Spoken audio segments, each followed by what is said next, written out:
Everybody's talking about cross-platform play nowadays. Microsoft and Nintendo have been hamming it up on Twitter with their cross-play cooperation on games like Fortnite and Rocket League, while taking jabs at Sony for being the final holdout, going so far as to block Epic Games' Fortnite accounts from being usable on other systems. Everyone has a problem with that one. But surprisingly, some people are vehemently defending Sony's standalone policy when it comes to playing well with others, which I do not fucking understand, because I never understand arguments that come from people who do not benefit from their stance on the argument.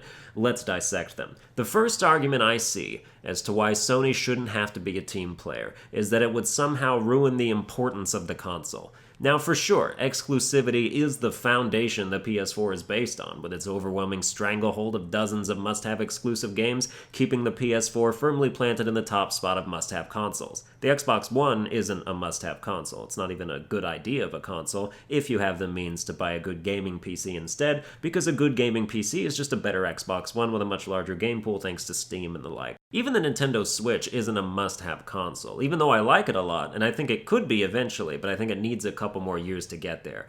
The PS4 has superior online functionality and performance, so while the Nintendo-only games like Mario and stuff are a great reason to have one, if you have both systems like I do, I'd rather play every game that's on both systems on the PS4. That's part of why I think that argument is bullshit. The PS4 is the premier console even when it comes to games that exist on multiple platforms. Enabling crossplay isn't going to poach any consumers. If anything, refusing to will, because people will get tired of being alone and restricted all the time. Enabling crossplay will simply allow PlayStation loyalists to play with the friends of theirs who aren't. The ex-CEO blatantly stated that the reason Sony doesn't allow crossplay is because money. That's it. Just money. And current CEO Sean Layden said in response to the growing desire that they'd look into it, and specifically mentioned a mission to make sure the decision is smart from a business standpoint, i.e. money. I don't see how crossplay is going to affect that bottom line when the PS4 is already the most must-have console for reasons that have nothing to do with it. It's not the top console because they restrict the player base, it's the top console in spite of that shit. Nobody was like, Xbox or PS4, and then was like, PS4 doesn't have crossplay? Sold? The other main argument I see against crossplay is really fucking stupid. It's petty, low self-esteem, contemptuous nonsense.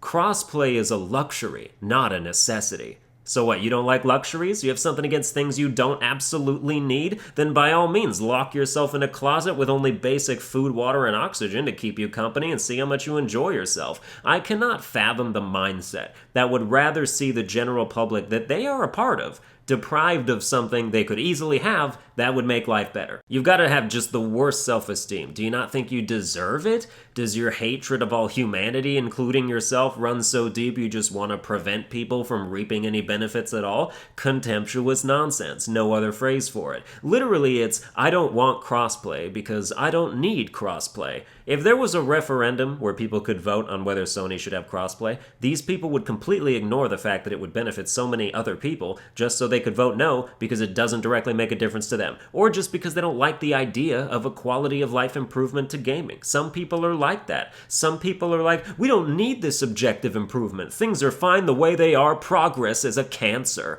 It is actually infuriating. Also, if crossplay was truly a luxury, then the roles would be flipped. It would be one platform advocating in favor of it, while the rest opposed. A luxury is an elite thing, something for the privileged few, and in this case there is a privileged many and a deprived few, so it ain't no luxury. Basic provisions might be considered luxuries by people who don't have them, but that's because they're unfortunate. It's still basic, just some people live underneath it, which sucks for them.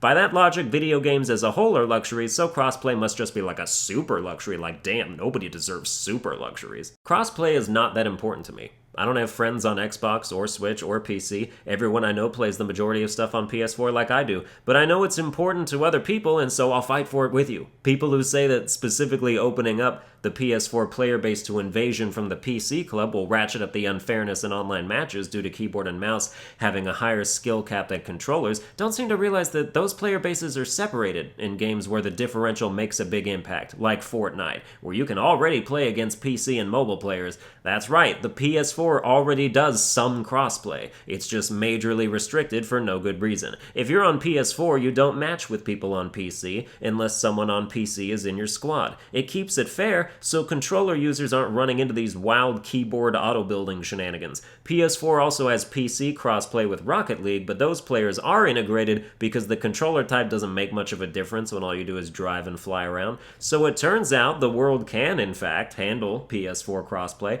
Now it's time for Sony to commit to that shit fully, and also fix their store so that it doesn't sometimes put me in the VR section when I'm highlighting the new games tab. I don't have VR, and I won't for years. Well, that's going to do it for this episode. I hope you enjoyed it. If you did, you like, share, and subscribe, whatnot, and I'll see you guys next time.